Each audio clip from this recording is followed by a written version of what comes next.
السلام علیکم. امید کرتی ہوں آپ سب خیریت سے ہوں گے. جیسا کہ میں نے آپ کو اپنی لاسٹ ویڈیو میں بتایا تھا کہ مجھے اپنے بیچلر کے ڈاکیومنٹس جو تھے وہ سیلڈ انویلپ میں چاہیے تھے، بٹ فرسٹ ٹائم میں مجھے وہ سیلڈ انویلپ میں ریسیو نہیں ہوئے سارے، تو مجھے دوبارہ وہ سینڈ کرنے پڑے تھے پاکستان HEC کو. اور I just receive those documents about a month اگو. اور پھر میں نے وہ ڈاکیومنٹس جو تھے وہ ورلڈ ایجوکیشن سروسز کو فارورڈ کر دیے تھے. اینڈ آج جو ہے وہ میری ایویلویشن کمپلیٹ ہو گئی ہے.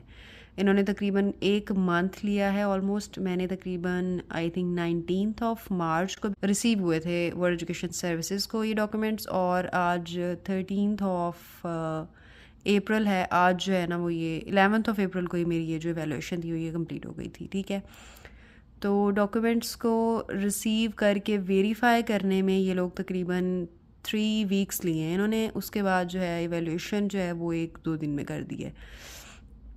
ادروائز جو ان کا اسٹینڈرڈ ٹائم ہے وہ یہ ہے کہ ڈاکیومنٹس ریسیو کرنے کے بعد ویریفائی کرنے میں یہ لوگ تقریباً 2 سے 4 ویکس کا ٹائم لیتے ہیں، اور اس کے بعد ایویلویشن میں بھی تقریباً 2 سے 4 ویکس کا ٹائم لیتے ہیں، تقریباً 2 مہینے.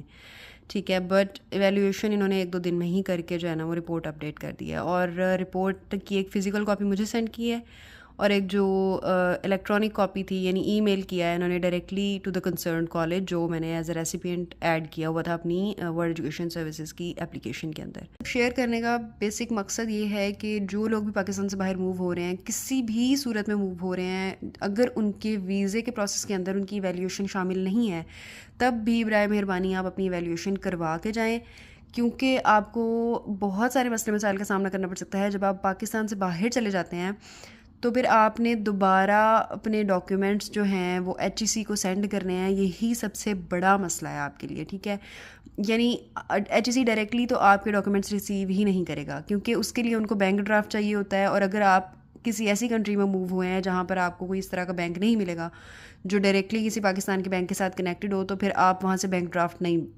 نکلوا سکتے، جس کے نتیجے میں آپ کو پھر اپنے یہ کسی ریلیٹیوز کو بھیجنے پڑیں گے، اور وہاں سے پھر آپ ان کو ٹیسٹ کروا کے اور پھر سیلڈ انویلپ میں آپ جو ہے نا وہ دوبارہ منگوائیں گے. اور اگر آپ کے ساتھ کوئی اس طرح کا مسئلہ آ جاتا ہے جیسے میرے ساتھ ہوا ہے کہ مجھے جو ڈاکیومنٹس تھے سارے ایک دفعہ میں وہ سیلڈ انویلپ میں ریسیو نہیں ہوئے. میرے 2 پیج تھے ٹرانسکرپٹ کے، ایک انہوں نے بیچ میں سیلڈ انویلپ میں ڈال دیا along with the ڈگری، اور ایک جو تھا وہ انہوں نے ویسے مجھے بھیج دیا. تو مجھے دوبارہ سے بھیجنے پڑے اپنے ڈاکیومنٹس، وہ دوبارہ سے انہوں نے سیل کیے اور دوبارہ مجھے واپس بھیجے، اور پھر میں ان کو ورلڈ ایجوکیشن سروسز کو بھیجنے کے قابل ہو سکی. اور اس سارے پروسیس کے اندر پیسے بھی ضائع ہوئے، ٹائم بھی ضائع ہوا. اور اگر خدا نخواستہ جس کالج میں اپلائی کرنا چاہ رہی تھی وہاں سے مطلب ان کی سیٹس فل ہو جاتی ہیں یا کچھ بھی ہو جاتا، تو no one is going to take the responsibility.